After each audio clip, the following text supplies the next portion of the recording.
Hello mga kaibigan. So ito po ang blue tar natin mga kaibigan. Isa po siyang klase ng vine na gumagapang po siya. I planted it a couple of months ago. Napakadali po niya mabuhay. Lalo na ngayon na it keeps on raining. Napakadali magpatubo mga kaibigan. Ang buto po niya parang buto ng munggo. Yung parang munggo beans na mas maikli lang sa kaysa sa sitaw. And then, andun sa loob yung buto niya na maliliit. Yun ang itatanim nyo. So, ayan po ang kanyang bulaklak, kulay blue. Kaya tinawag siguro to na blue tarnate or butterfly pea flower. Alam nyo po, napakaganda po nito na inumin everyday. 1 cup a day is enough, is okay. Marami pong health benefits ang ating matatagpuan dito sa klase ng tea na ito mga kaibigan. At wala po siyang side effect. At the same time, kung mahilig po kayo sa mga fresh na vegetable salad, pwede nyo po ihalo ang bulaklak nito. Masarap din po siya ihalo at pwede po siyang kainin. Eatable po siya. Ito ang klase ng bulaklak na mga petals ay eatable, pwedeng kainin. Ihalo sa mga vegetable salad. So yan po, marami pong good benefits ang ating makukuha dito mga kaibigan. Kaya lalo na sa mga senior citizen,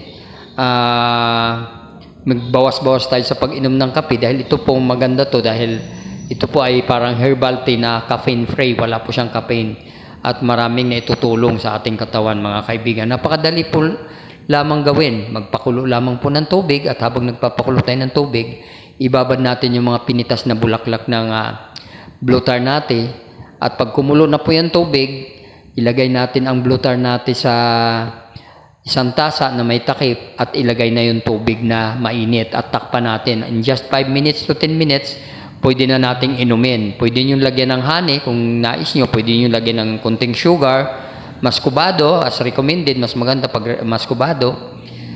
Pero mas maganda yung wala ng halo, mga kaibigan. Tapos inumin natin habang medyo mainit siya, parang kape. Pwede kang uminom nito every morning before taking your breakfast o kaya after dinner sa gabi. Pampalusaw ba ng kinain. At the same time, mayroon po itong anti-aging collagen na magpe-prevent upang tayo hindi tumanda agad, hindi kumulubot ang balat. At ganun din po, bibigay din siya ng pagpapalago ng ating mga buhok, nakakagising ng mga follicles na nagpapatakbo ng ating mga buhok. So, kung kayo laging iinom nito, gaganda pati ang inyong kutis. At the same time, nakaka-prevent po siya ng cancer at saka kung kayo ay may diabetic condition, nakakatulong po siya mga kaibigan. At sabi nga nila, incredible wellness incentives of blue tea ay it facilitates digestion, uplifts mood, accelerates weight loss, enhances skin health, stimulates hair growth, amelioration na diabetic condition or ameliorates diabetic conditions, uplifts cardiac wellness, and promotes healthy eyesight. So nagpapalinaw din po siya ng mata mga kaibigan kung lagi tayong iinom nitong blue tarnate. And according to health experts, drinking blue tea twice a day allows you to burn more calories naturally. It increases hepatic metabolism by reducing cholesterol. It improves fatty liver that generally causes weight gain, especially around the middle section. Blue tarnate, you can drink it with an empty stomach because drinking blue tea on an empty stomach flushes out toxins from the body. So you can rest assured that your liver, pancreas and intestine will be well cleansed, and this cleansing further helps keep your digestive system healthy. So maganda po kung iinom kayo nito paggising sa umaga before taking your breakfast. Kaya maganda po talaga siya sa katawan mga kaibigan. At the same time, it can reduce body pain, migraine and swelling due to wounds or headaches. It's lower blood pressure. Consumption of butterfly pea flower tea can help reduce blood pressure. Individuals with elevated blood pressure, hypertension could consume this. Improves skin health. Blue butterfly pea is rich in antioxidant. So, marami po siyang antioxidant mga kaibigan. At alam niyo po ba mga kaibigan na the result of nutrient analysis showed that the flower of Glytoria or Blue Ternate are rich in nitrogen, potassium, and calcium.